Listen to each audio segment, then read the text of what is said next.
Big boss Marathi season 6 चालू होऊन 1 आठवडा झालेला आहे आणि 1 आठवड्यानंतर आठवड्याचे टॉप 5 सदस्य कोणते आहेत याचीच सगळीकडे चर्चा रंगलेली आहे. या व्हिडिओमध्ये मी माझे टॉप 5 सदस्य सांगणार आहे.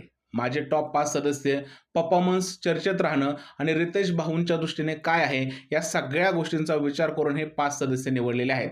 कदाचित तुमचे विचार माझ्या मताशी जुळणार नाहीत, पण जरी विचार नाही जुळले तरी सुद्धा तुम्ही मला कमेंटमध्ये येऊन सांगा की तुमचे टॉप 5 सदस्य या आठवड्याचे कोण आहेत.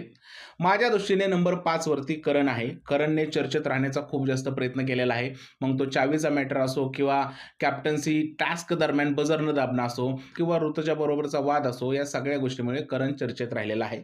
नंबर 4 वरती प्रभू आहे. प्रभू घरात आल्यापासूनच त्याच्या नावाची चर्चा आहे. त्याचं कंपॅरिझन सूरज बरोबर केलं जात आहे आणि त्याने घरामध्ये कंटेंट देण्याचा सुद्धा प्रयत्न केलेला आहे, म्हणून तो नंबर 4 वरती आहे. नंबर 3 वरती आहे सागर कारंडे. जशास तसं वागणारा हा माणूस आहे. घरात कॉमेडीही करतो, त्याला कोणी नडला तर त्याला भिडतो सुद्धा, त्यामुळे माझ्या दृष्टीने तो नंबर 3 वरती आहे. नंबर 2 वरती आहे तन्वी कोलते. आता तन्वी कोलते नंबर 2 वरती का आहे हे तुम्हा सगळ्याला माहित आहे. सगळ्यात जास्त चर्चेत राहिलेली आहे. रितेश भाऊंनी सुद्धा तिचं सगळ्यात जास्त नाव घेतलेलं आहे आणि सगळीकडेच तन्वी कोलते दिसलेले आहे, त्यामुळे ती नंबर 2 वरती आहे.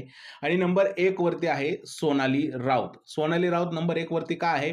कारण ती सगळीकडे घरामध्ये दिसलेली आहे आणि तिने सगळ्या लोकांना मॅनिप्युलेट केलेलं आहे. ज्यावेळेस सगळी लोकं तिला नाडायला आली त्यावेळेस तिने त्यांना फाट्याव मारून दाखवून दिलेलं आहे की बिग बॉसचा गेम कसा खेळला पाहिजे.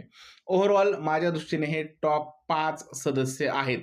तुम्हाला काय वाटतं? तुमच्या दृष्टीने या आठवड्याचे टॉप 5 सदस्य कोणते आहेत? कमेंट सेक्शनमध्ये नक्की सांगा.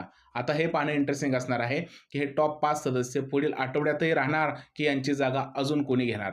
बघूयात येणाऱ्या आठवड्यात काय होतंय ते. व्हिडिओ आवडला असेल तर त्याला लाईक करा, शेअर करा, चॅनलला सबस्क्राईब करायला विसरू नका. भेटूया पुढच्या व्हिडिओमध्ये. तोपर्यंत जय हिंद, जय महाराष्ट्र आणि भारत माता की जय.